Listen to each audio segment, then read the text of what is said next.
qui aurait manqué le rendez-vous, qui n'était pas disponible ce matin à pouvoir récupérer les informations qui vous seront acheminées ce matin. Donc, bonjour et bienvenue à tous. Pour ceux et celles là, qui ne me connaissent pas encore, mon nom est Joëlle Bernier. Je suis responsable du développement des affaires à la Chambre de commerce et d'industrie de Manicouagan. Dans presque un mois, je fêterai ma première bougie à la Chambre. Donc, je suis très heureuse de faire partie de cette communauté extrêmement dynamique, impliquée, innovante qui est le monde de l'entrepreneuriat dans la Manicouagan.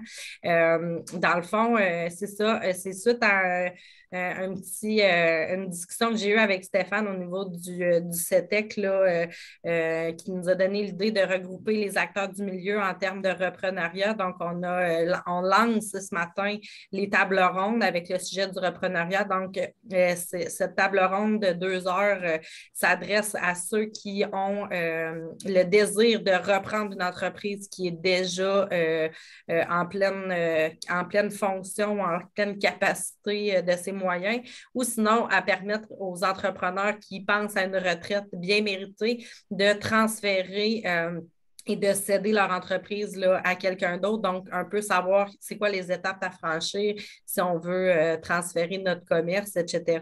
Donc, on a réuni ce matin pour vous Stéphane Damour du CETEC, Suzy Michel Perron de la SADC Manicouagan, Frédéric Chevary d'IDée Manicouagan et Adam Desbiens du pôle d'économie sociale Côte-Nord qui seront vos intervenants ce matin. Dans le fond, pour permettre à tous de pouvoir présenter leurs services, présenter ce qu'on va vous présenter ce matin. On leur a alloué une période de 20 minutes pour présenter leurs services et leur accompagnement en lien avec le repreneuriat. Puis, par la suite, à la fin des 4 présentations, il y aura une période de questions, d'échanges. Donc, vous pourrez poser vos questions. Donc, on vous inviterait, là, si vous avez des questions, à les prendre en note ou les écrire dans le chat pour ne pas les oublier. Mais on les posera à la toute fin des 4 présentations. Et on a procédé à un tirage au sort pour ne pas prioriser une organisation plus qu'un autre. Donc, dans le fond, l'ordre des présentations seront Suzy Michel Perron de la SADC Manicouagan, Stéphane Damour du CETEC, Adam Desbiens pour l'économie sociale Côte-Nord et pour clore, Frédéric Chevary d'IDée Manicouagan.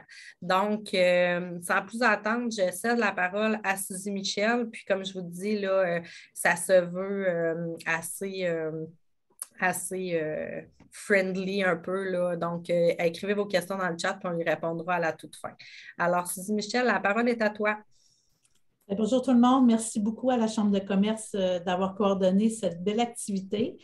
Merci aux gens de s'être inscrits à cette activité-là et également à Stéphane qui a eu la brillante idée de faire en sorte qu'on puisse parler du repreneuriat. Donc, moi, ma petite structure d'allocution, c'est que je vais vous présenter les SADC et CAE. Étant donné que je passe en premier, je vais parler un petit peu du repreneuriat, en quoi ça consiste et quelques chiffres à l'appui. Ensuite, je vais vous parler de ce qui se passe dans le bureau d'un conseiller qui rencontre un repreneur, c'est-à-dire, et je vais terminer avec nos produits et services qui vont sûrement aider là, les gens à se lancer en entreprise ou à reprendre une entreprise. Donc, je débute. Les SADC et CAE sont des OBNL qui travaillent depuis plus de 30 ans au développement économique des régions du Québec. Le réseau regroupe 57 sociétés d'aide au développement des collectivités et 10 CAE qui sont le centre d'aide aux entreprises du Québec. Nous comptons plus de 1000 professionnels et bénévoles à travers le réseau qui soutiennent des projets et des entreprises innovantes pour des collectivités prospères. Et nous intervenons sur tous les territoires ruraux et semi-urbains du Québec. Notre réseau offre des services en développement local ainsi que de l'aide technique et du financement aux entreprises régionales. Donc, c'est nos 3 lignes d'affaires. Chaque année, nous aidons et finançons plus de 10 000 entreprises et plus de 1000 projets locaux. Les SADC et CAE ont été, entre autres, des acteurs incontournables pour faire face à la pandémie. Ils ont livré en 18 mois, dans le cadre du Fonds d'aide et de relance régionale, 128,7 millions soit 3,4 millions pour des prêts à 3 500 entreprises et 25,3 millions pour de l'aide technique à 3 800 entreprises. Donc, en tout temps, on est là pour soutenir et aider les entreprises, entre autres, à passer à travers ce moment difficile. Les SADC de la Côte-Nord ainsi que la SADC de Charlevoix ont également uni leurs forces et leur expertise dans le projet Synergie 138 en économie circulaire. Ces dernières ont non seulement été les contributeurs financiers de cette synergie, mais en sont également les initiateurs et animateurs. Cette alliance des SADC ont fait d'eux la référence sur la Côte-Nord pour toute entreprise ou organisation qui désire se lancer en économie circulaire. Plus précisément, les SADC planifient les visites terrain afin d'assurer la caractérisation des matières résiduelles, la recherche de débouchés et pour faire le pont aussi avec les experts. Les SADC contribuent également à la promotion du projet ainsi que la mise en valeur des entreprises et de leurs initiatives. Donc, c'est une courte présentation des SADC. Maintenant, le reprenariat.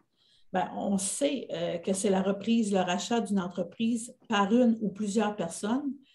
Ça représente la volonté commune pour un repreneur et un cédant d'assurer la pérennité d'une entreprise viable par le biais du transfert des pouvoirs, du leadership, des savoirs et de la propriété de celle-ci. Dans cette perspective, le cédant assure la transmission de son entreprise, alors que le repreneur le reprend pour en assurer la pérennité par la création de valeur en harmonie avec l'histoire de l'entreprise et les tendances économiques, sociales, démographiques, territoriales, sectorielles, fiscales, financières et managériales existantes. Quelques chiffres pour appuyer tout ça, bien, dans les 5 à 10 prochaines années, entre 30 et 60 000 entreprises québécoises ne retrouveront pas de preneurs. Cela représente 150 000 emplois et de 8 à 10 milliards de dollars en chiffre d'affaires, donc c'est très gros. 57 % des propriétaires d'entreprises ont plus de 50 ans, donc ils sont vieillissants. Alors, des milliers d'entre eux se chercheront sous peu une relève entrepreneuriale. Et d'ailleurs, mes collègues pourront appuyer ces chiffres-là également. Il faut donc que le reprenariat fasse partie du vocabulaire et des réflexes des entrepreneurs, notamment chez les plus jeunes d'entre eux, puisque 42 % des Québécois qui ont l'intention de se lancer en affaires ont entre 18 et 34 ans, c'est-à-dire, et on sait que l'indice entrepreneurial au Québec depuis quelques années est très fort pour ce qui est de nos jeunes. Je vous parle maintenant de la rencontre par un conseiller de la SADC quand vient le temps de faire du reprenariat. Donc, au départ, il y a la prise d'informations afin de connaître les motivations, les expériences, les connaissances du promoteur, du futur promoteur. Cette personne doit aussi posséder des qualités entrepreneuriales nécessaires en lien avec le projet présenté. Donc, une personne dynamique qui a à cœur son projet, qui démontre une capacité d'y consacrer du temps et des efforts et qu'elle développe également un bon réseau autour d'elle. Donc, il faut qu'on retrouve tout ça chez le futur promoteur. La prochaine étape consiste à vérifier si un prix a été discuté. Donc, le promoteur a habituellement besoin d'avoir en main les états financiers des 3 dernières années de l'entreprise qu'il désire acquérir. Ces chiffres permettent de valider la rentabilité de l'entreprise. Par la suite, il est référé à un comptable afin que ce dernier puisse établir la valeur réelle de l'entreprise et permettre au repreneur de faire une contre-offre. C'est à partir de maintenant que vient l'étape du plan d'affaires, car si la négociation est concluante, le client va pouvoir concrétiser son projet sur papier. Lorsque le prix est établi et que le client est prêt à aller de l'avant, son plan d'affaires qui sera présenté aux différents bailleurs de fonds, et il pourra ainsi déterminer avec son comptable s'il fera l'acquisition des biens ou des actions. Une structure de coûts et de financement seront établies par la suite. Un réseau express suivra pour connaître quel organisme ou institution pourrait participer au financement.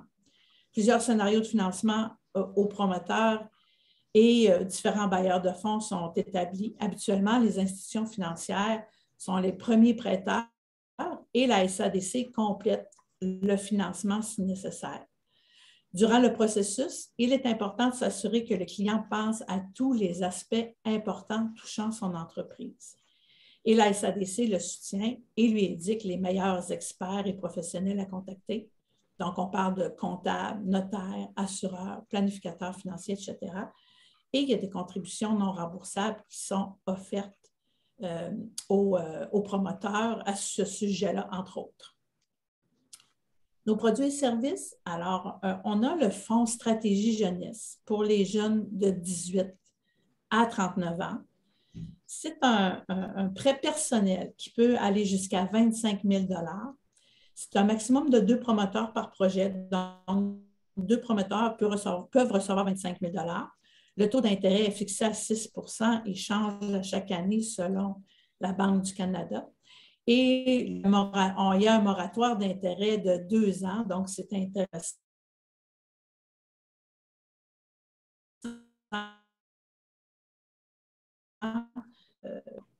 Mais ça ne peut pas nécessairement être utilisé pour refinancer une dette existante de l'entreprise ou de l'entrepreneur ou de la petite entreprise. Donc, il faut que ce soit vraiment, ça doit servir vraiment de fonds, ça peut être intéressant à ce niveau-là. Il y a des frais de gestion qui sont applicables lors du déboursement du prêt. Ça, c'est notre premier fonds, Stratégie Jeunesse, qui est un fonds qui est très utilisé et très apprécié des jeunes promoteurs. Ensuite, il y a le prêt quasi-équité pour faciliter la relève familiale et interne. Donc, c'est un prêt qui peut aller jusqu'à 250 000 $. Le taux d'intérêt est à 5,7 % et change à chaque année également. Et ce qui est intéressant avec le prêt quasi-équité, c'est un moratoire de capital qui peut atteindre 5 ans. Donc, ça permet à l'entrepreneur de pouvoir rembourser d'autres organismes et ne pas être pris à la gorge si jamais la structure du financement est montée de façon à rembourser rapidement. Il y a des frais de gestion également qui sont applicables. Donc, ces 2 prêts-là sont disponibles. Venez rencontrer un conseiller à la SADC Manicouagan et ces 2 prêts-là sont offerts. Comme je vous disais tout à l'heure, il y a également des contributions non remboursables également qui peuvent varier de 3 à 5 000 $ et qui peuvent être utilisées pour engager des consultants dans le dossier de l'acquisition d'entreprise, comme je disais tout à l'heure, des consultants comme un comptable, un notaire, un assureur, un planificateur financier. Donc, ça permet aux repreneurs d'avoir accès à de l'argent et de l'expertise également rapidement. Ce qui est exclusif aux clients de la SADC, c'est que chaque entreprise client de la SADC bénéficie d'un suivi tout au long de la période de financement, puis ça gratuitement. Même qu'on peut faire un suivi sans accorder de financement. Donc, on est là pour aider les entrepreneurs de la région. Le suivi peut être annuel, peut être trimestriel, tout dépendant des besoins.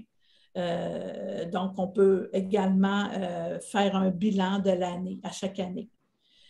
Donc, on parle de chiffre d'affaires, de bénéfices nets, de changement organisationnel, des bons coups, mauvais coups, les embûches, puis les perspectives pour la prochaine année. Donc, tout ça est disponible à SADC. On a également quelqu'un qui est expert au niveau de la restructuration d'entreprise. Donc, avant qu'une entreprise veuille faire cette démarche pour vendre, elle peut rencontrer quelqu'un de la SADC qui va un petit peu restructurer l'entreprise, qui va regarder aussi les différentes façons de consolider des dettes, puis de permettre à l'entreprise d'avoir des liquidités. Donc, ça, c'est intéressant.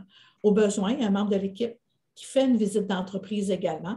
Ce suivi permet aussi de connaître les attentes et ou les besoins du client en regard des services qui peuvent être offerts par la SADC, que ce soit la formation, du support en ressources humaines, de l'aide ponctuelle ou autre chose. Donc, les conseillers sont disponibles en tout temps. Nous revenons en présentiel à partir de la semaine prochaine à temps plein. On a bien hâte de rencontrer les jeunes ou les plus vieux qui veulent se lancer en entreprise ou reprendre une entreprise déjà existante. C'est un patrimoine dans la Manicouagan qu'il faut conserver. Fait que, on est là en tout temps. On a un site Internet, Facebook également. Donc, je vous invite à nous contacter si vous avez un projet intéressant. On est là pour vous aider. Et voilà, c'est tout pour moi.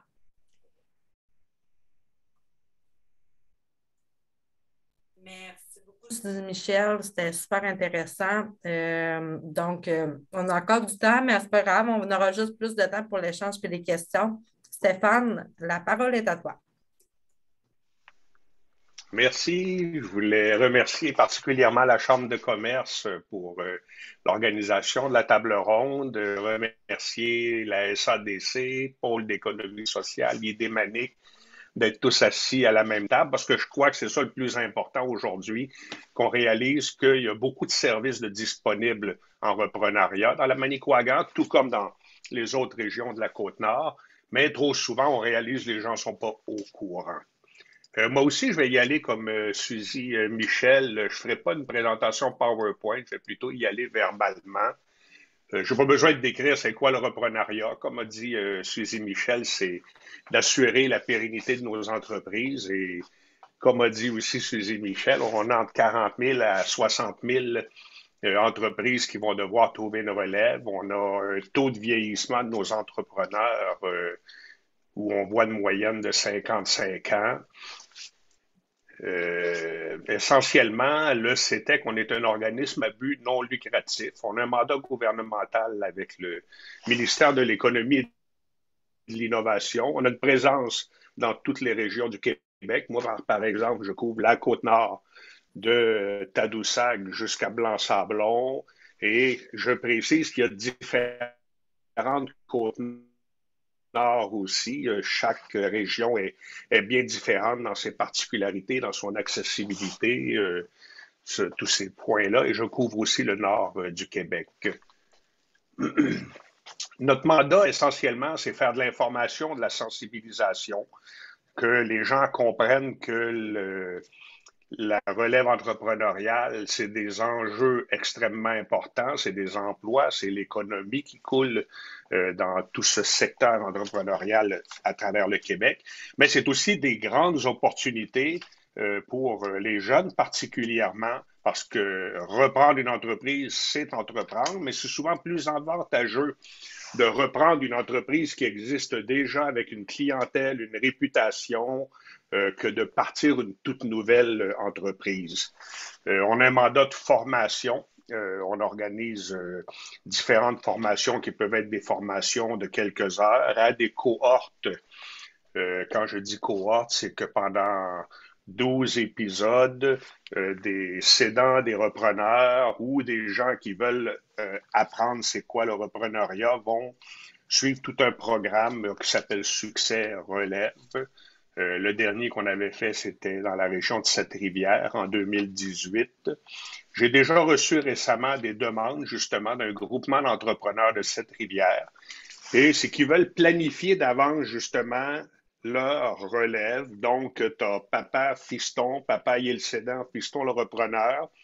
Et ils sont 4-5 entrepreneurs déjà qui s'alignent comme ça pour créer une cohorte de succès relève. On fait de l'accompagnement ou du référencement, c'est-à-dire un client, le cas typique d'un client va me contacter et bien souvent, ben, ça fait des années qu'il cherche à vendre, puis il a tourné en rond, puis il a fini par entendre parler du CETEC, et là, on prend le dossier. Sauf que le CETEC, mon mandat, moi, n'est pas de faire des plans d'affaires, de faire des analyses financières. Mon mandat, c'est vraiment de l'accompagner.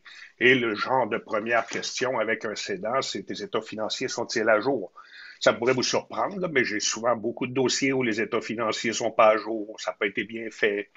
Est-ce qu'il a fait évaluer son entreprise? Et encore là, ça peut surprendre, mais il y a beaucoup qui n'ont pas fait évaluer leur entreprise. Ils ont un prix dans la tête et ils y vont avec ce prix-là, alors que c'est souvent un des plus gros problèmes qu'on va vivre qui va retarder une transaction, c'est que le prix a été mal fixé. Donc, il y a différentes étapes. Le cas typique d'un repreneur qui vient vers moi, ben, a-t-il la mise de fonds? Je vois souvent des gens, j'essaie de vous donner des exemples bien concrets de ma réalité, hein? Mais j'ai des gens qui arrivent, ils s'imaginent qu'il n'y a pas une somme d'impoche, puis on va les financer pour acheter une entreprise. Ce n'est pas la vraie réalité. Normalement, on va parler de 20 25 de mise de fonds. Il y a certains dossiers que Evol, par exemple, va prendre avec 5 de mise de fonds, mais disons que la réalité, c'est 20, 25, 30 de mise de fonds. Le repreneur a-t-il bien fait ses devoirs? et ainsi de suite.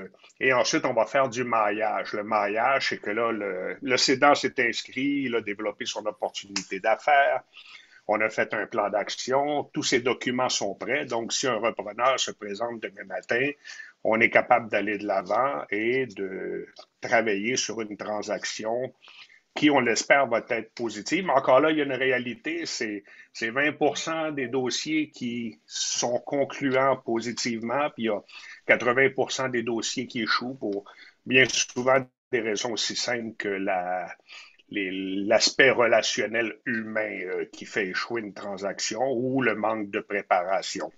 Et dans tout ce parcours d'accompagnement, bien, très souvent, moi, quand il arrive à l'étape de son plan d'affaires, de son montage financier, bien là, je vais orienter vers Idémanique, je vais orienter vers SADC, des partenaires qui, eux, vont ensuite travailler avec lui sur son plan d'affaires et son montage financier. Je me mêle, normalement, c'est pour mandat de toucher au plan d'affaires, mais moi, personnellement, j'aime le faire. J'ai une expérience où j'ai énormément travaillé sur les plans d'affaires et je parle souvent, moi, plus de plans d'affaires et d'innovation. Moi, j'interviens beaucoup sur l'aspect innovation, puis quand il a travaillé avec ses partenaires MRC, SADC, Idémanique, qui revient vers moi avec son plan d'affaires, puis là, j'y ajoute des points qu'il n'aurait peut-être pas pensé, notamment les affaires numériques et ces choses-là, ou de l'innovation de produits, de services.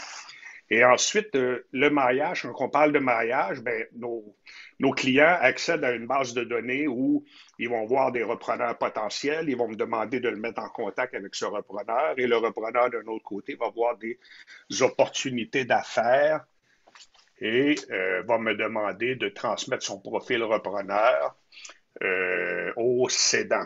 Et pour Suzy Michel, j'ai eu une discussion avec Dino Fortin cette semaine, justement, où il me dit, ouais, mais souvent, moi, j'ai des repreneurs, mais on ne sait pas quelle opportunité que vous avez. Fait que c'est là que c'est important qu'on travaille ensemble aussi.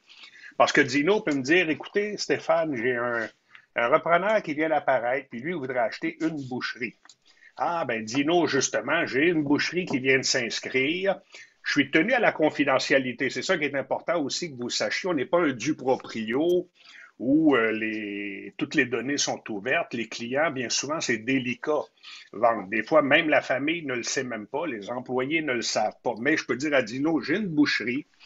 Le moindrement que ton repreneur est sérieux, je peux t'envoyer un draft de l'opportunité d'affaires. C'est confidentiel. S'il veut aller plus loin, on va signer un accord de confidentialité et là, organiser une rencontre de maillage. Fait que c'est le genre de travail d'accompagnement qu'on fait.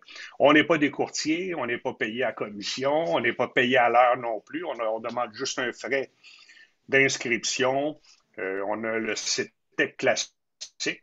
Le CETEC classique, bien souvent, quelqu'un qui est expérimenté, entouré de mallettes RCGT et tout ça, il peut prendre juste le CETEC classique, mais un cédant, un repreneur qui est vraiment pas expérimenté et qui a envie que son opportunité d'affaires soit révisée par un professionnel, il veut un plan d'action en bonne et due forme, différents outils pour se situer, lui, comme cédant, repreneur, planifier son financement pour ces choses-là, ben, le CETEC Plus va demander un 110 $ de plus. Fait que nos deux forfaits, c'est par année.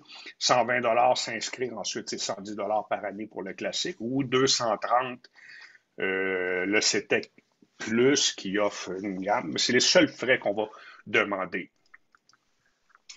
Je vais continuer. On a un blog, on a un bulletin mensuel. Nos repreneurs reçoivent tous à tous les mois une infolette d'occasion d'affaires ciblée pour chacune des régions. Le blog, le bulletin mensuel pour vous inscrire, c'est gratuit. Profitez-en. Je parlais du CETEC Plus. On a toute la partie dans le CETEC Plus, préparation, durant la transaction, la négociation, ces choses-là, mais un élément qui est très important aussi, c'est le post-transfert, qui fait toujours partie du transfert. J'ai eu un cas cette semaine, un monsieur de Sept-Îles, il me dit, j'aurais voulu te connaître là 6 mois. Il a acquéri une entreprise, mais là, l'entreprise, tous les employés ont été mis à pied, c'est des syndiqués. Lui, il change la vocation de l'entreprise. et il réalise qu'il est un peu perdu comment assurer la communication. Je lui ai expliqué que ce serait bon qu'il parle avec les médias, parler de la nouvelle vocation de l'entreprise. Fait que tout ça, c'est l'aspect post-transfert. Je suis toujours dans le timing, ouais. Le post-transfert, ben là, il réalise l'importance d'un plan de communication, d'un plan d'optimisation de son entreprise, de bien redéfinir les rôles et les responsabilités des employés qu'il va garder, qu'il va réintégrer. Donc, c'est le premier cas que j'ai où un client ne vient pas pour le début, mais il arrive comme la phase après le transfert, mais c'est à considérer, c'est important aussi.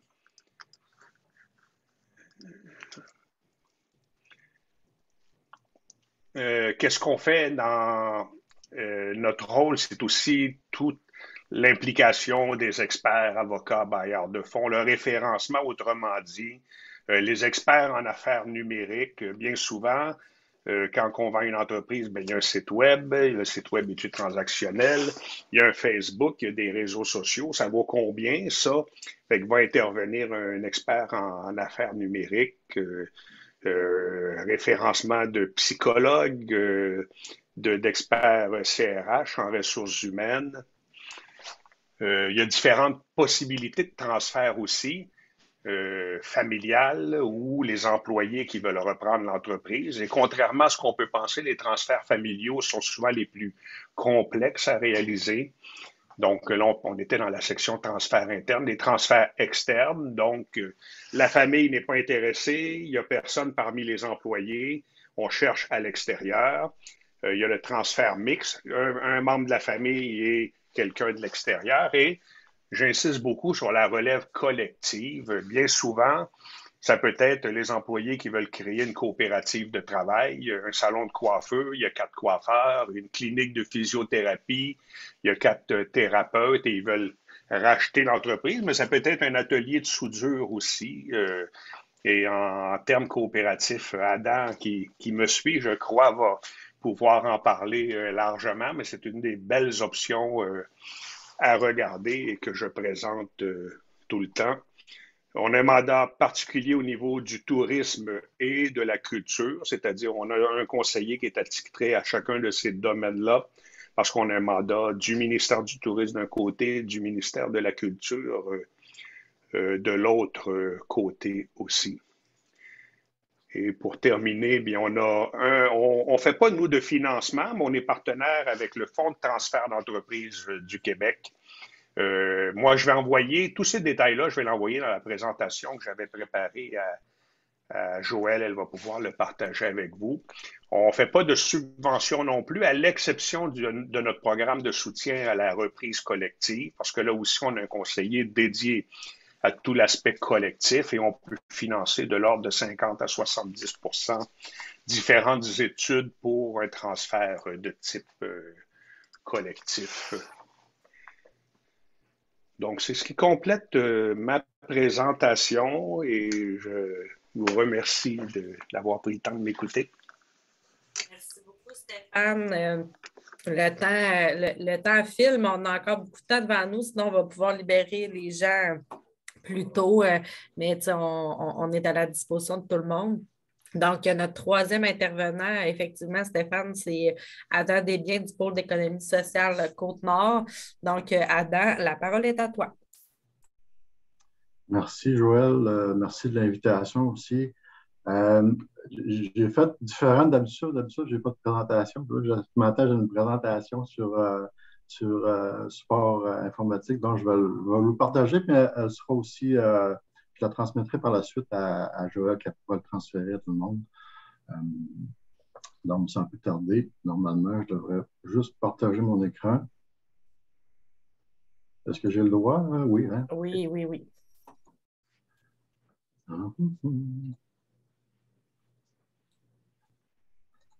Ça fonctionne bien. Ça fonctionne bien? Bon, parfait. Donc, la reprise collective, comme mon collègue Stéphane l'a abordé un peu tantôt, c'est principalement là-dessus que je vais vous entretenir ce matin. Le pôle d'économie sociale, dans le fond, l'économie sociale, en bref, avant de débuter, c'est quoi de l'économie sociale? Parfois, ça peut sembler un peu loin des entrepreneurs, mais l'économie sociale, avant tout, c'est Attendez, là, j'ai trop pratiqué ma présentation. Là, c'est trop par cœur. Le domaine de l'économie sociale, dans le fond, ça rassemble la totalité des entreprises collectives, qui est les entreprises collectives coopératives, OBNL, mutuelles. On parle aussi de fiducie, d'utilité sociale. Mais la caractéristique principale, c'est qu'ils ont un volet marchand. Donc, c'est là-dessus qu'il faut toujours garder en tête. Quand on parle d'économie sociale, on parle économique et on parle du volet social. Donc, c'est une combinaison des deux. On parle aussi d'entrepreneuriat collectif souvent. C'est une connotation un peu plus, on pourrait dire, un peu plus positive. Entrepreneuriat collectif est plus positif que économie sociale, évidemment, en lien avec l'histoire. Les six principales caractéristiques d'une entreprise d'économie sociale, c'est que cette entreprise-là a pour but de répondre aux besoins de ses membres ou de la collectivité. Ces entreprises-là ne sont pas sous le contrôle décisionnel d'un ou plusieurs organismes publics, que ce soit municipal, gouvernemental ou autre. C'est vraiment les citoyens, les gens du milieu qui sont décisionnels dans cette entreprise-là. Les règles applicables à l'entreprise prévoient une gouvernance démocratique par les membres, c'est-à-dire qu'annuellement, les membres de l'organisation élisent leur conseil d'administration, qui est souvent sur 2 ans, mais on ne change pas complètement un conseil d'administration habituellement dans la pratique. En tout cas, on ne change pas complètement un conseil d'administration au bout de 2 ans. On y va par poste pair et impair. Donc, une année, on change les postes pairs, une année, les postes impairs. Ce qui garde aussi une continuité quand même, une fluidité dans le changement de conseil d'administration. Les règles applicables à l'entreprise pour avoir une gouvernance démocratique, je viens de le dire. L'entreprise aspire à une viabilité économique. En économie sociale, ce qu'on vise principalement, c'est qu'un minimum de 40 % des revenus soient autonomes. Évidemment, il y en a des entreprises d'économie sociale qui ont une visée d'économie sociale, c'est-à-dire qui aimeraient bien avoir une totalité de revenus autonomes et être complètement dispensés de subventions ou de contrats de service avec les gouvernements. Mais habituellement, on demande au minimum à 40 % de revenus autonomes. Il y a des entreprises, des coopératives que vous connaissez certainement qui sont 100 % de revenus autonomes. Si je pense principalement à Haute-Côte-Nord, la Nord-Côtière, une entreprise forestière qui est complètement autonome et qui crée de l'emploi bien rémunéré à ses employés. Les règles applicables à l'entreprise interdit la distribution des surplus générés par ces activités, c'est-à-dire que la distribution dans le cas des coopératives se fera sous forme de ristourne. Donc, les membres travailleurs ou les membres de la coopérative recevront annuellement une ristourne selon, évidemment, les résultats de l'entreprise au cours de l'année. Cet argent-là peut aussi, au niveau des coops, garde un fonds de réserve, c'est-à-dire que les coopératives sont sujets obligatoirement à garder un fonds de réserve pour s'assurer que l'entreprise ait toujours une santé financière pas impeccable, mais qui peut prévoir les coups durs. Puis, en cas de dissolution, la coopérative ou l'OBNL doit redistribuer, doit déjà avoir un plan au début, là, soit de redonner ses équipements, ses choses à un organisme qui est semblable à la sienne, ou tout simplement vendre en liquidation, vendre les équipements et le redonner à la communauté. Principalement, les entreprises d'économie sociale, c'est ce que ça ressemble. Entrepreneur collectif. Entrepreneur collectif, comme je disais tantôt, les organismes à but non lucratif, OBNL, mais pas toutes les OBNL, évidemment, celles qui ont un volet marchand. Les coopératives, habituellement, sont très 100% revenus autonomes. On parle un peu de mutuelles, un peu moins connues, les fiducies d'utilité sociale. Ce qui nous intéresse, c'est les coopératives d'usagers de consommateurs, les coopératives de travail. Ce que je vais vous parler ce matin, c'est les coopératives de travailleurs actionnaires. Et également aussi les coopératives de producteurs, les coopératives de solidarité, puis il y a une 6e coopérative d'employeurs qui commence à se développer principalement dans les grands centres où c'est un regroupement d'entreprises qui mutualisent, dans le fond, les services avec la pénurie de main-d'œuvre, tout ça. Donc, avec une coopérative de services pour ces entreprises-là, ils peuvent se payer à gagne une administration, un adjoint administratif ou des personnes en ressources humaines et plus. Donc, des fois, c'est un peu difficile pour une petite PME d'avoir une ressource en RH puis une ressource en marketing. Ben, lorsqu'on se fait un regroupement comme ça, ben, on est capable de partager cette ressource-là à meilleur coût pour les PME. Dans la Manicouagan, les entreprises d'économie sociale, ben, vous connaissez sûrement Vêtements Norfil, qui est le groupe de la Côte, Transport adapté, Ménagex et Nettoyeur Propet, qui sont des entreprises d'économie sociale, mais aussi d'insertion sociale. C'est-à-dire qu'elles utilisent la main-d'œuvre qui est éloignée du marché du travail, qui autrement peut-être ferait plutôt le tourniquet autour de l'entrée de l'hôpital. Donc, en travaillant dans une entreprise, ces gens-là sont évidemment impliqués puis se sentent appréciés, sentent qu'ils participent à la société. C'est une belle entreprise dans laquelle j'ai travaillé. Coopérative Gaillard, Télévision régionale de la péninsule de Manicouagan. Les CPE sont des entreprises d'économie sociale à part entière. Dépannage de Lens, Comptoir alimentaire L'Escale, Réserve mondiale de la biosphère Manicouagan, Coopérative Solidarité à Spiritou, l'ouvre-boîte culturelle, les coopératives d'habitation, il y en a quand même plusieurs en Manicouagan. J'ai nommé celle des Cèdres et celle de la mer. Coopérative funéraire, Haute-Côte-Nord, Manicouagan, qui est aussi une coopérative.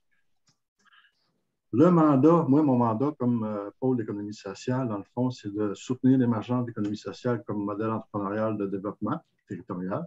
C'est aussi de valoriser l'économie sociale, ses principes et ses retombées sur le territoire, renforcer les entreprises d'économie sociale, puis déployer un écosystème de soutien fort. Sur le territoire nord-côtier et le nord du Québec, c'est quand même au-dessus de 300 entreprises d'économie sociale qui procurent plus de 3000 emplois avec des retombées économiques quand même assez appréciables là, de tout près de 300 millions de dollars. Donc, ce n'est pas à négliger. Notre sujet de ce matin, la reprise collective ou vendre son entreprise à ses employés, comme je le disais tantôt, sous la forme de coopérative. C'est-à-dire, si vous songez à vendre votre entreprise ou à prendre progressivement votre retraite, ben, ça peut être intéressant. Puis c'est de là l'idée de ma présence ce matin, c'est de toujours sommer l'idée que on n'a pas de repreneur au niveau familial, on n'a pas de repreneur au niveau de notre réseau personnel. On cherche des repreneurs, on veut que notre entreprise demeure en place, on veut qu'on trouve que c'est une belle entreprise, on a travaillé fort pour bâtir cette entreprise-là. Bien, évidemment, elle fait la possibilité de transférer à ses employés. Évidemment, lorsqu'on parle de transférer à ses employés, ben, c'est toujours la mise de fonds qui est un peu difficile aussi pour un employé de dire ouais, ben, il faut mettre un bon montant, tout ça, ça peut être assez complexe. Donc là, l'idée, c'est de former une coopérative d'employés qui vont former une coopérative qui va devenir actionnaire de l'entreprise, en partie ou en totalité, tout dépendamment de l'objectif visé par l'entreprise elle-même. Mais évidemment, ça demande une réflexion complète avant de pouvoir se lancer là-dedans. Les enjeux de la relève, j'en parlais justement tantôt, un projet de relève entrepreneuriale, ça peut être au niveau que l'entrepreneur veut prendre sa retraite ou veut passer à un autre projet, peut vouloir vendre son entreprise, donc ça peut être une possibilité à ce niveau-là. Puis ça peut aussi être un remplacement d'un départ d'actionnaire, c'est-à-dire qu'un de vos associés désire mettre fin à ses activités, il veut vendre ses actions, mais vous ne voulez pas nécessairement acquérir sa part, la possibilité de pouvoir transférer justement en CTA à coopérative de travailleurs actionnaires pourrait être vraiment intéressante pour l'entreprise et pour les employés, évidemment, parce que sont directement impliqués dans l'entreprise. J'avais une petite vidéo ce matin, mais je ne le présenterai pas, je vous enverrai plutôt le lien. C'est un exemple de réussite, c'est la centrale café à Rimouski que vous devez certainement connaître. On va passer direct pour celle-là. Le central café, c'est plus qu'un restaurant. dans le fond, la clé de la réussite du transfert vers le modèle coopératif, c'est que l'employeur voulait mettre fin voulait se retirer, mais se retirer de façon graduellement, puis ça ne se fait pas en 3 mois. Évidemment, l'employeur était prêt à prendre le temps de le faire comme il faut, puis il voulait que le Central Café demeure ce qu'il était principalement, le Central Café avec son historique. Les employés, eux autres, ben, ils voulaient racheter le restaurant, mais évidemment, avec la mise de fonds, la faisabilité, tout ça, un ou l'autre ne pouvait pas le faire. Donc, ils ont décidé de se regrouper en modèle coopératif. Et depuis 2015, ils sont devenus la coopérative de solidarité du Central Café. Le restaurant, ben, spécialité de produits locaux, bio, très populaire auprès des Rimouskois. La valeur de l'acquisition, 1 million de dollars. Capital des membres au départ, 10 %, donc 10 000 $. Les membres de la coopérative ont mis chacun un montant en part, puis ce qui a fait leur mise à fond. Et par la suite, là, ont pu, en travaillant avec la CDRQ, la CTEQ, ont pu acquérir le Central Café. Une CTA, le modèle coopératif qui intéresse les repreneurs. Évidemment, il y a d'autres modèles, la coop de solidarité comme le Central Café, mais ce qui nous intéresse principalement ce matin, c'est vraiment la coopérative de travail actionnaire. Est un regroupement de travailleurs qui se constitue une coopérative pour représenter tout en acquérant du capital action de l'entreprise privée qui les emploie. La coopérative devient alors actionnaire de l'entreprise et les travailleurs ont ainsi la possibilité de participer à l'administration de l'entreprise et à l'organisation du travail. Évidemment, puisque c'est des travailleurs de l'entreprise déjà, ils ont déjà le sentiment d'appartenance, ils connaissent déjà l'entreprise, donc c'est grandement facilitant. En incorporant une coopérative, ben, vous pouvez vous attendre comme impact économique à une pérennité à court terme, évidemment, la continuité de votre entreprise. Une pérennité à long terme, évidemment, le modèle coopératif est, selon les statistiques issues et tout, une durée de vie du double d'une entreprise privée ou est-ce que la durée de vie est peut-être un peu plus courte, ou surtout les 5 premières années où c'est plus difficile. Évidemment, on connaît tous des histoires de coopératives qui ont manqué le coup, mais sachez que par rapport au prorata, c'est toujours le modèle quand même qui est un des modèles les plus solides. Et évidemment, quand une coopérative ferme, ben, ça fait plus, on en entend plus parler parce que c'est un regroupement de citoyens, de membres de travailleurs, évidemment, ça a plus d'impact dans la communauté. On en entend davantage parler qu'un entrepreneur qui a décidé de fermer ses portes ou vice-versa. Donc, évidemment, ça a plus d'impact, mais le taux de réussite est quand même plus dur.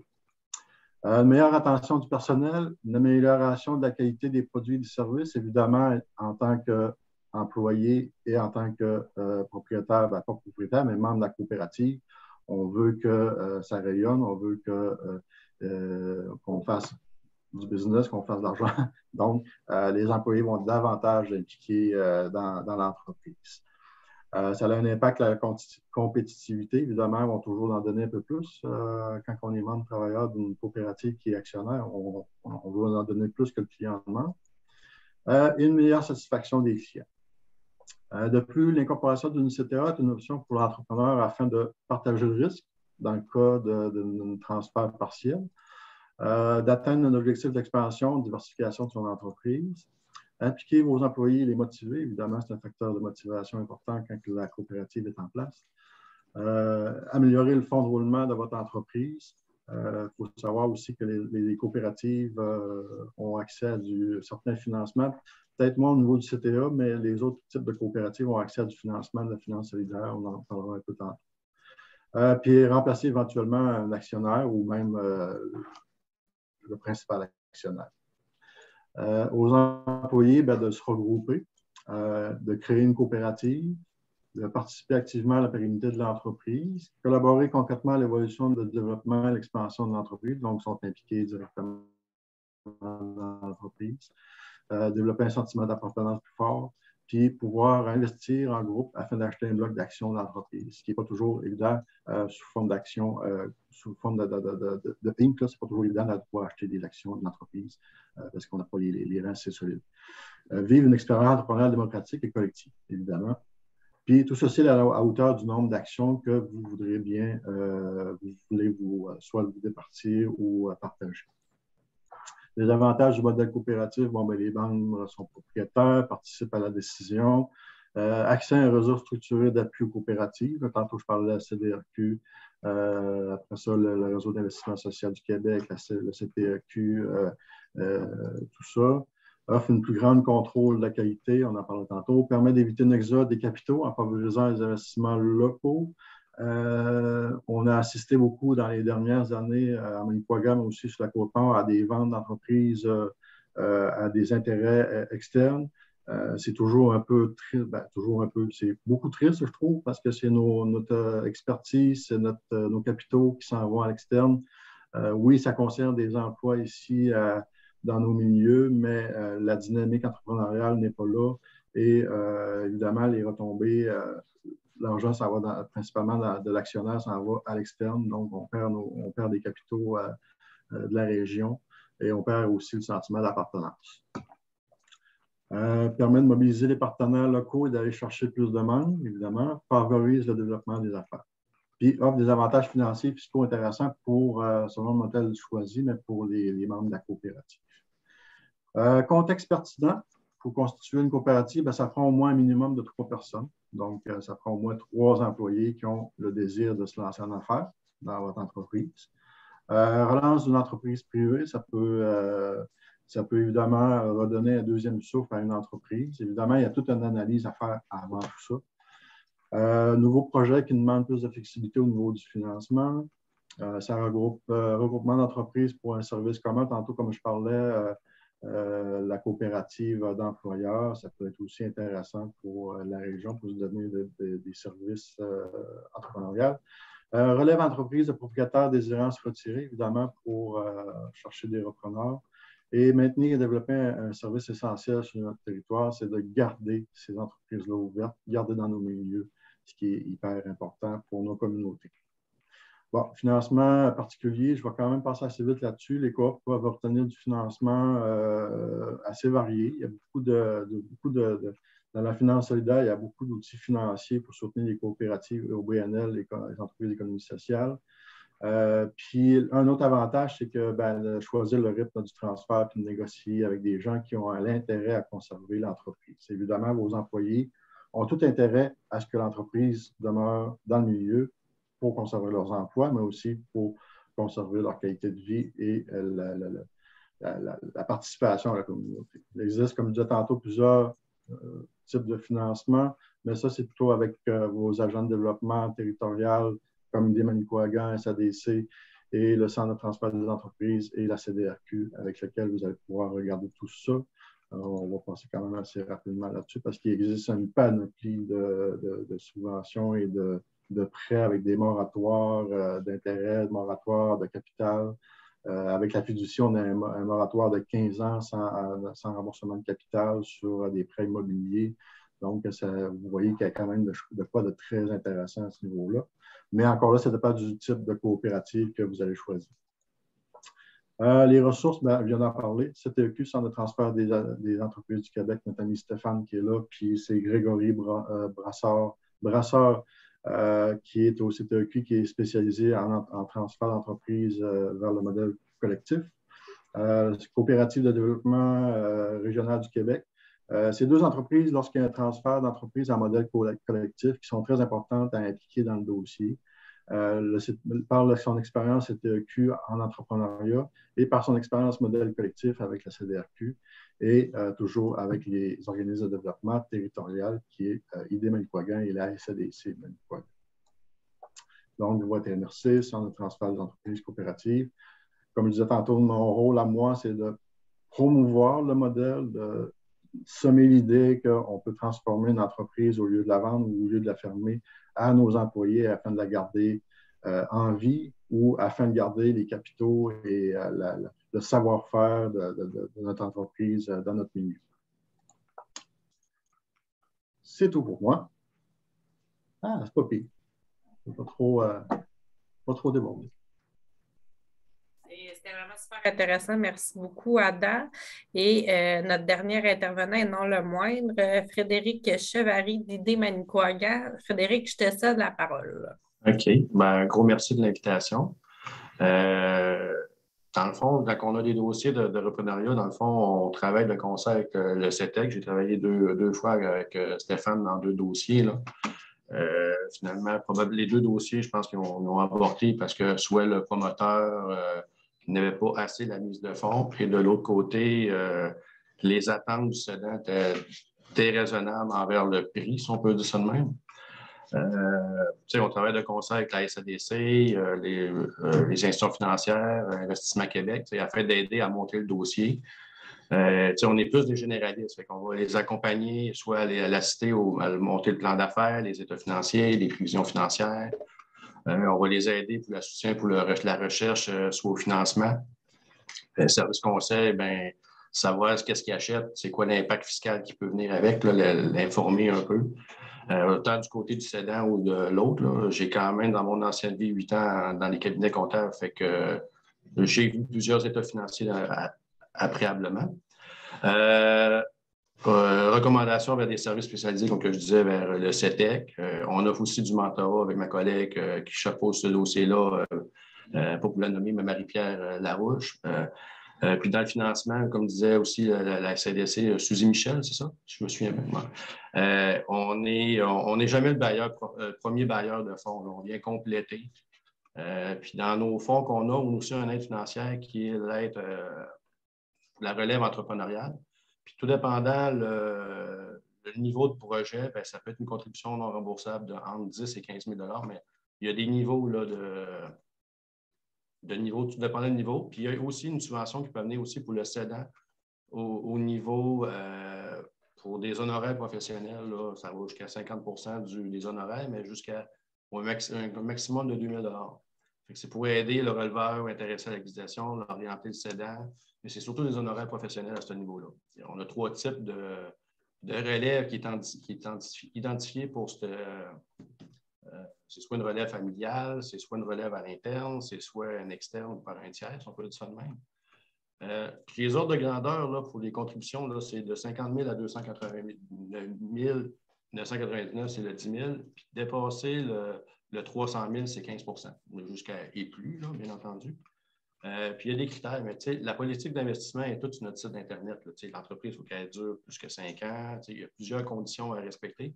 Puis on essaie de trouver l'angle avec le promoteur, être en mesure d'avoir son financement, faire en sorte que le cédant reste 18 mois de temps, faire prendre du mentorat avec question d'essayer de l'aider dans ses habiletés. Puis si l'entrepreneur va bien, bien, mentalement, ça va bien aller. D'une certaine manière, c'est le rôle du mentorat, si on peut dire ça de même. Qu'est-ce que je peux dire d'autre? On a aussi les fonds locaux. C'est surtout du prêt à ce niveau-là. C'est le 150. Si je m'abuse, le FLI, c'est 150 000 au maximum et le FLI, c'est 100 000, mais il faut vraiment acheter des actions de la compagnie en tant que tel. C'est 25 qui est demandé au minimum. Mais ces fonds-là, le FLI FLS, ça peut aussi pour une expansion ou l'acquisition, ou ça ne sert pas juste à ça. Pour le reprenariat, c'est les 2 fonds qu'on a, entre autres. Puis je voulais aller aussi, parce que j'ai des dossiers que j'ai vus que pas longtemps, cet automne, c'est une entreprise qui ont voulu acheter. Je veux dire, le propriétaire est resté dans l'entreprise, mais sur papier, techniquement, c'est rentable. Mais il y a eu quelques petites surprises. Fait que ils n'ont pas fait vraiment de vérification de diligence. Fait qu'à ce niveau-là, ils sont faits comme piégés un peu. Ils ont manqué de liquidité là, en cours de route. Puis la croissance, bien, la demande pour leurs produits est vraiment très, très, très soutenue. Fait qu'ils ont manqué de liquidité d'une certaine manière. Il a fallu qu'ils soient revus sur un licence. Fait que cette entreprise-là, ben, on les a aidés à ce niveau-là. Puis, c'est surtout des... Comment je peux dire ça? Tu sais, c'est pas des erreurs de débutants, mais je dirais, mais des erreurs à éviter quand on veut se lancer pour acquérir une entreprise. Tu sais, je veux dire, c'est faire en sorte de quoi qu'on n'investira pas d'argent tant aussi longtemps qu'on ne fera pas l'acquisition. Il va y avoir des frais à payer, soit pour avoir des honoraires professionnels pour savoir un notaire, c'est-tu correct, le contrat, est-tu correct, avant de s'embarquer dans une transaction de 500, 600, peu importe le montant. Je pense que ces petits montants-là vont être intéressants à investir avant de se lancer dans le projet. Tu sais, le meilleur investissement, c'est peut-être pas l'investissement en tant que tel. Il faut perdre sa chemise, sa cravate et tout ce qui vient avec. Ça, c'est une chose. Ben, aussi, même si on a tout l'argent qu'il faut, le cédant, souvent, il n'est pas prêt à vendre. C'est son bébé. Ça fait 15 ans, 30 ans, 40 ans qu'il a travaillé sur ça. Puis des fois, en termes de reprenariat, ben, il faut qu'il y ait quand même le côté humain qu'il faut qu'il soit. Faut prendre en compte. Il y a peut-être 25 à la fin de la transaction que c'est vraiment la transaction en tant que telle, mais il y a plein de choses aux alentours qu'il ne faut pas négliger. Là, puis, comme je le disais tantôt, de ne pas dépenser ça, je vous l'ai dit tantôt. Sous-estimer la période qui peut de transition entre le cédant et l'acquéreur. En général, ça peut durer peut-être au-dessus d'une année. Je veux dire, on peut si on part de cette prémisse-là, que ça va prendre plus d'un an, exemple, avant que la transition se fait au complet, quitte à évaluer à la hausse, on ratissera par après, mais se donner du temps, autant de l'acquéreur, autant du cédant. Puis, je dirais du côté du cédant, d'être quand même patient. S'il veut réussir à vendre à bon prix ou quoi de même, c'est vraiment réussir à trouver son repreneur au lieu de se fixer un prix en tant que tel. Comme disait Stéphane, bien souvent, on a une idée utopique de ce que vaut notre entreprise parce qu'on n'a pas fait d'évaluation de l'entreprise, mais au final, les équipements sont vieillissants. Finalement, oui, la bonne rentabilité, mais au final, ce n'est pas une personne externe qui va, comment je pourrais dire ça, donc, donner une opinion, si on peut dire ça de même, professionnelle. Puis aussi, sous-estimer la complexité de la structure organisationnelle. Oui, on va voir un organigramme dans une entreprise, mais il faut connaître c'est qui les personnes clés de l'entreprise. Ça va pour les alliés, parce que quand on achète, bien, il y a souvent une résistance au changement. Fait qu'à ce niveau-là, bien, c'est d'identifier qui sont les maillons plus faibles. Et bien, c'est pas nécessairement, mais ont-ils besoin de formation? Ont-ils besoin, les personnes clés dans l'entreprise, bien, ont-ils de l'influence? Ils partagent-tu votre idée de l'entreprise, d'où est-ce que vous voulez aller? Parce que le repreneur, c'est comme pas un dirigeant, bien, c'est un dirigeant, mais c'est pas ça que je veux dire. C'est un guide. Fait que là, c'est pour mobiliser toutes les troupes pour aller dans une direction, bien entendu.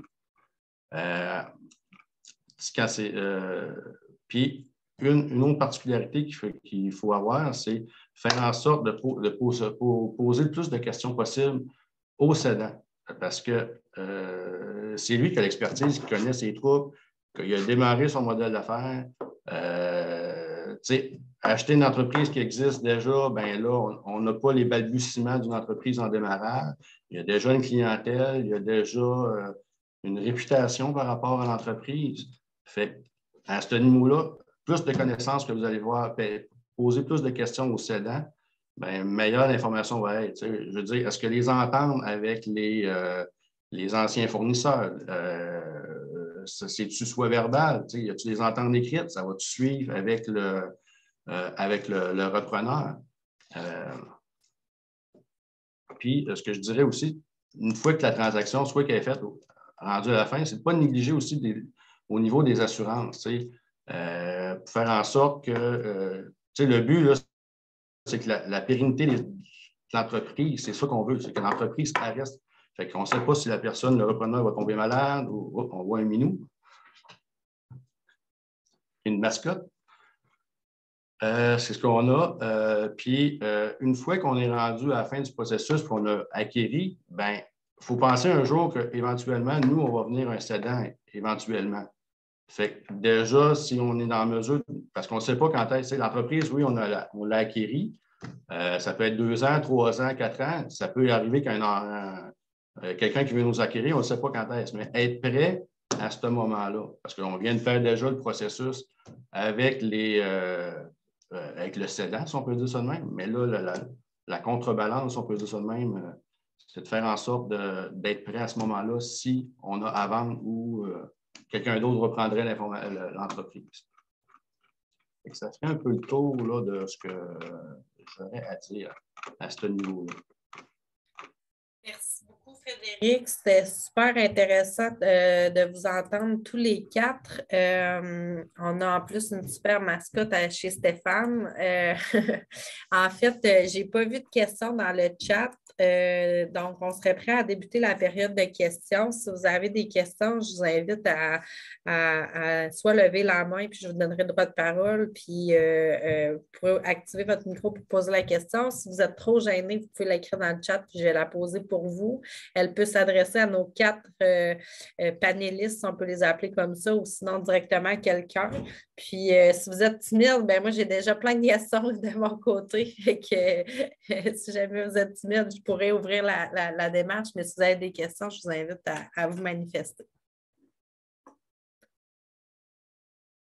Bon, vous êtes des timides ce matin. Je vais commencer, je vais poser une première question, puis ça va ouvrir les débats, puis peut-être ça va susciter des questions chez vous.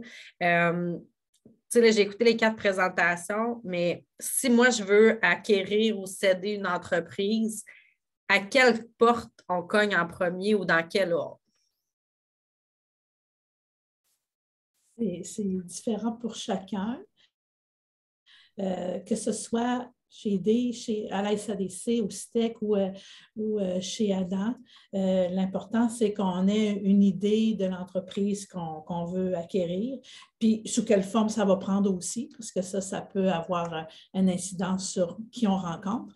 Et comme on parlait tout à l'heure, chaque partenaire, chaque organisme est partenaire les uns des autres. Donc, on établit toujours des contacts avec les autres organismes pour essayer d'avoir les meilleurs services pour l'entrepreneur qui veut acquérir une entreprise. Donc, ça peut être variable selon le projet et selon aussi les affinités qu'on peut avoir.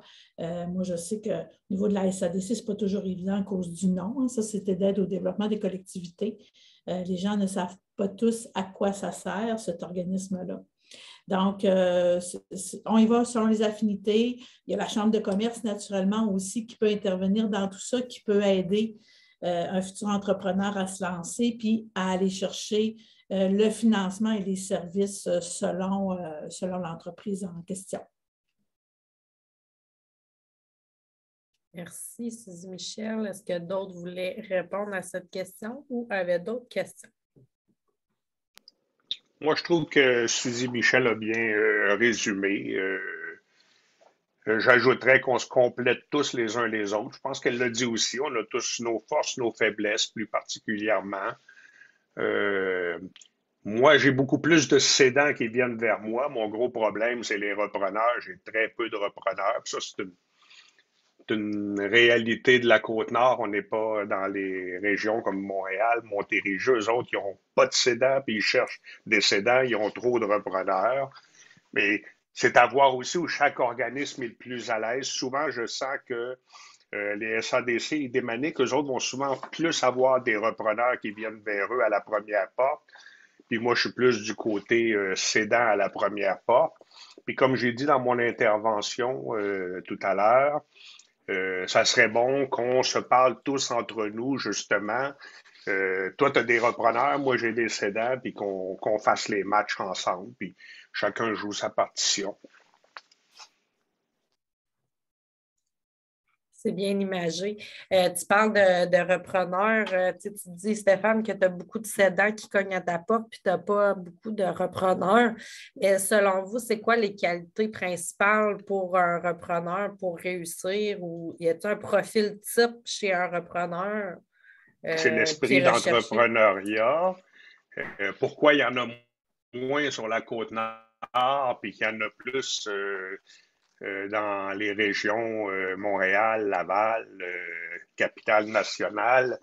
Ici, on a quand même un historique de gros emplois, de minières, de grands donneurs d'ordre, des grosses jobs bien payantes. Puis c'est un peu l'Abitibi, un peu le même pattern aussi. Le nord du Québec, l'esprit entrepreneurial est à travailler. J'ai fait beaucoup d'appels, moi, vers le Cégep, le Club des jeunes entrepreneurs. Ça n'a pas encore répondu à mon goût, mais on doit créer cet esprit entrepreneuriale et vendre l'idée aux jeunes d'acquérir une entreprise, de créer sa propre job.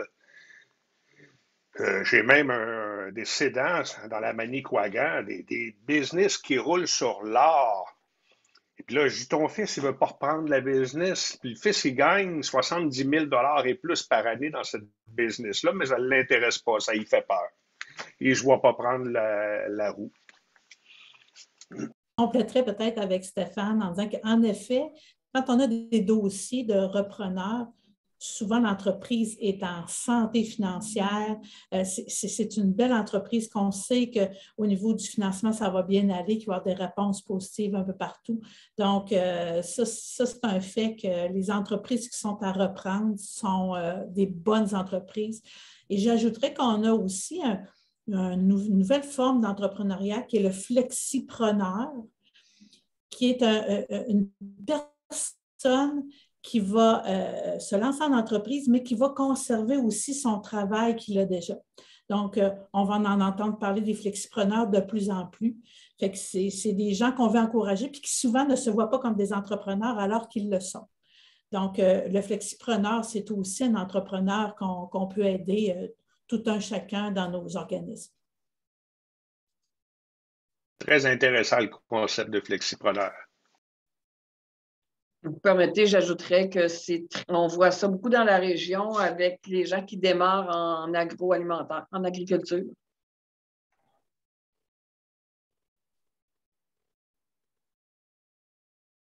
C'est sûr que c'est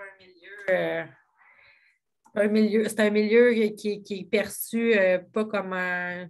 En tout cas, je ne sais pas comment le dire, mais dans le sens que ça peut être précaire, fait que de garder une entreprise stable, mais souvent, c'est des gens qui sont passionnés, fait qu'ils le font aussi par passion, mais ça devient rapidement une entreprise. Puis, il y a des besoins grandissants dans la région à ce niveau-là. Puis, il y a beaucoup d'initiatives, là. Donc, il faut voir le temps que ça pousse aussi quand tu es en agroalimentaire. Les 3-5 ans, ça génère peu de revenus, donc c'est une belle façon de conserver un emploi et de permettre de démarrer son entreprise. André, j'aimerais en nommer un flexipreneur dans l'agroalimentaire qui est présent ici aujourd'hui. Adam Desbiens. Bien sûr, Adam est là. Bien sûr, Adam est ici. C'est pas juste conciliation travail-famille, c'est conciliation travail-famille. Oui. Ouais. Mais c'est le fun qu'il y ait une ouverture parce qu'avant ça, il n'y avait pas d'ouverture. C'était si tu te lances en entrepreneur, il faut que tu lâches la job, c'est à temps plein à cette job-là. C'était un peu ça, cette mentalité-là avant. Mais il y a un changement qui s'opère. Puis c'est le fun de pouvoir pouvoir le faire parce que justement, il y a beaucoup de gens qui veulent se partir d'une petite business, mais ils veulent conserver leur sécurité en même temps. Donc, le temps que ça démarre, tout ça, c'est hyper important. Et d'ailleurs, il faut faire attention.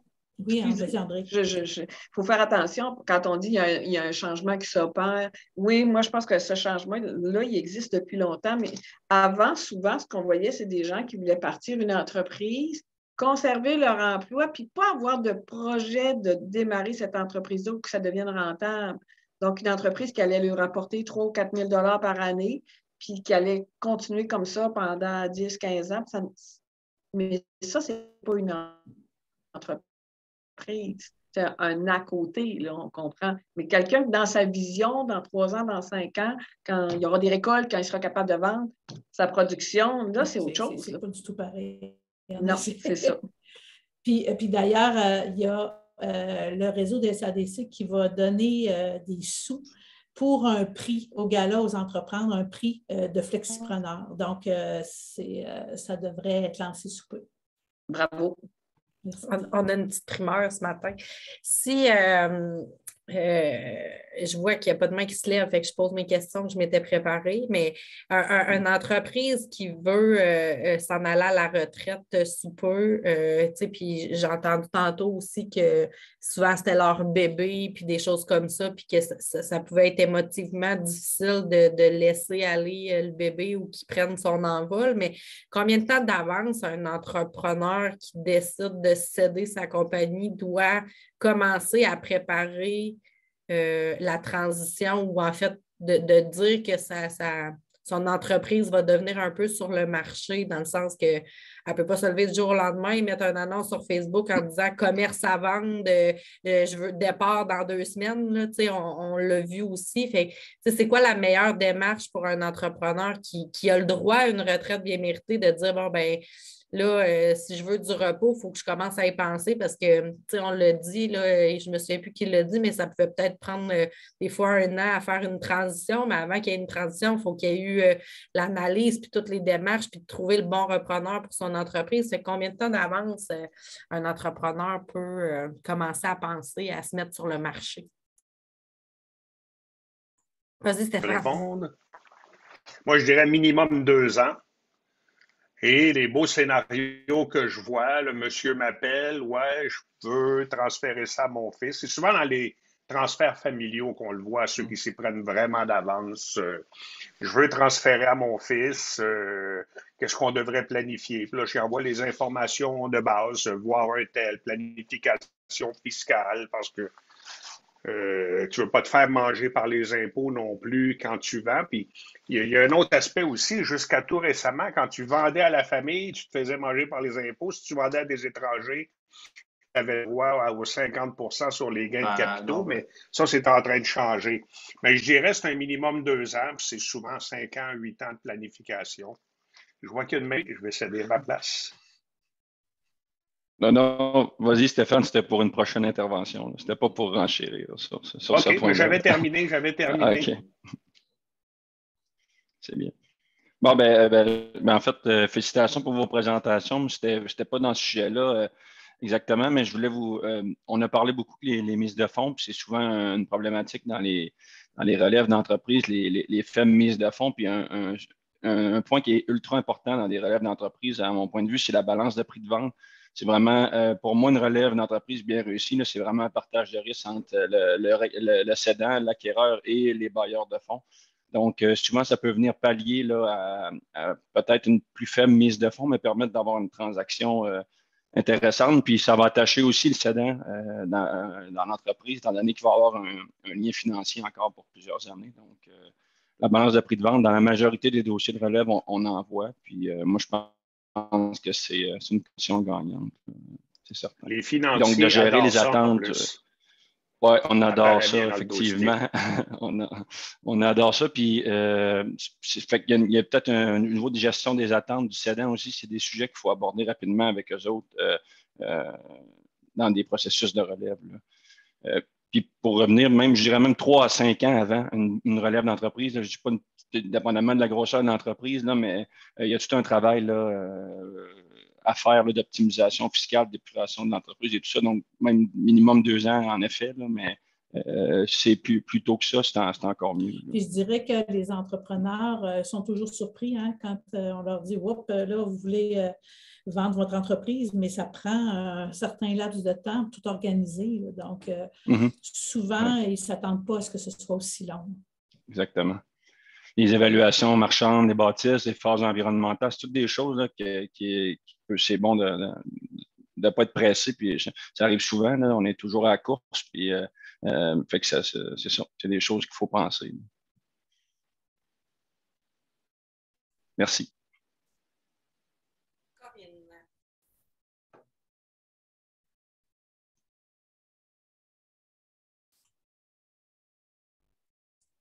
Corinne a la main levée.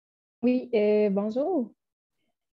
En fait, moi, j'avais des questions pour les transferts familiaux. Il y en a beaucoup qui ont l'air de dire que c'est complexe, tout ça. Puis en fait, moi, dans quelques années, ça va sûrement être mon cas parce que je travaille pour mon père, Marcel Cadoret, de groupe Cadoret Arpenteur Géomètre. Fait que dans quelques années, ça va être moi qui va vouloir acheter. Puis je me demandais pourquoi tout le monde dit « Ah, c'est vraiment compliqué, c'est plus complexe que quand c'est à l'externe. » Quelqu'un veut répondre? Je peux répondre. Je ne dis pas que c'est compliqué. C'est plus complexe bien souvent qu'on le pense. Tout simplement le facteur humain, sentimental. Papa, il a son point de vue, puis on n'ose pas l'affronter, puis on est d'un côté sa fille, mais d'un autre côté, on est l'entrepreneur qui a une vision qui est peut-être plus la même que papa voudrait. Fait que souvent, on voit des dossiers où ça accroche, puis il y a même des dossiers où on doit aller avec un médiateur qui permet de mieux concilier, puis de mettre ça au neutre de chaque côté. C'est que là, il y a vraiment le facteur de la famille, on se connaît, on soupe ensemble le soir, puis on est pogné à négocier le lendemain matin. Donc, c'est dans ce sens-là, moi, que je dis que c'est souvent plus complexe que de traiter avec un acheteur qui arrive après, mais je crois que Frédéric a beaucoup insisté aussi sur ça. L'aspect humain, c'est 80% d'une transaction. Est-ce que j'ai bien répondu, Corinne? J'allais l'ajouter, Corinne, que c'est au niveau fiscal que c'est un petit peu plus compliqué. C'est important de regarder à l'avance avec des experts dans le domaine pour bien se faire conseiller. Et ce qui est intéressant aussi, c'est que le parent ou l'entrepreneur qui va quitter peut rester dans l'entreprise comme mentor pour un certain nombre de mois. Mais souvent, comme on parle, étant donné que c'est très émotif, ont de la misère aussi à partir. Donc, il faut même qu'il y ait un plan, d'après moi, dans ce sens-là pour aider la transition de l'ancien entrepreneur avec le nouveau, mais également qu'il y ait aussi un départ de programmer pour donner des ailes, un air d'aller au nouvel entrepreneur. Puis, et j'ajouterais, voir, Corinne, le bill C-208, la loi C-208, c'est ça qui vient de changer toute la donne fiscale d'un transfert familial. C'est comme Charlie quoi? C'est comme Charlie-208. Ça, c'est tout nouveau. Et jusqu'à récemment, les transferts familiaux étaient imposés de façon injuste par rapport à un transfert externe, alors que là, c'est en train de changer. On a compris que c'était tout à fait inéquitable. Ouais, si je peux me permettre, la loi n'est pas encore votée. C'était supposé être réglé en novembre 2021, mais ce n'est pas réglé encore. Fait qu'il manque toutes les assermentations gouvernementales sont faites canadiennes. Il manque seulement une entrée parlementaire et que la loi se finalise. Mais au niveau du Québec, c'est déjà en vigueur. C'est juste que le Canadien, c'est pas pallié avec le Québec. C'est pas en lien encore.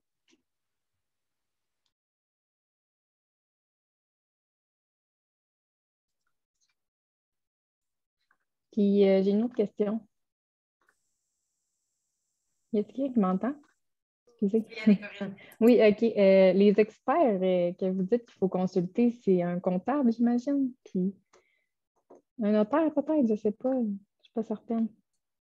Comptable, notaire, avocat, expert en fiscalité, fiscaliste, exactement, oui. OK. Merci. Quand, Mme Corinne, vous venez rencontrer un conseiller, il va tout vous dresser les différentes étapes à faire pour le transfert d'entreprise avec les différents experts à rencontrer.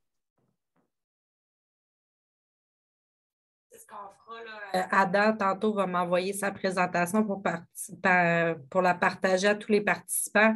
Puis, je vais joindre aussi les coordonnées téléphoniques, courriels des 4 intervenants là, pour ceux et celles qui voudront entrer directement en contact avec les organismes qui ont fait des présentations ce matin pour pouvoir prendre un rendez-vous, là, que ce soit avec eux directement ou avec un de leurs conseillers. Est-ce que quelqu'un d'autre a des questions? On a du temps encore de prévu, donc gênez-vous pas pour poser vos questions. Là. Elles sont toutes pertinentes. Moi, j'aurais juste un point avant de terminer. À Charlevoix, il y a eu longtemps une table de concertation sur la relève d'entreprise.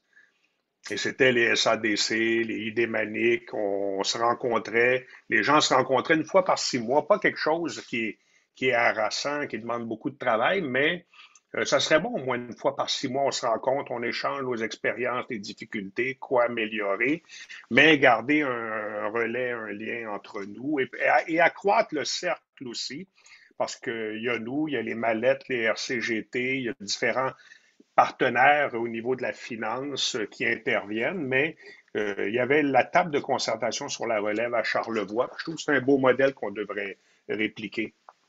Ben, Stéphane, je t'invite à nous envoyer un doodle.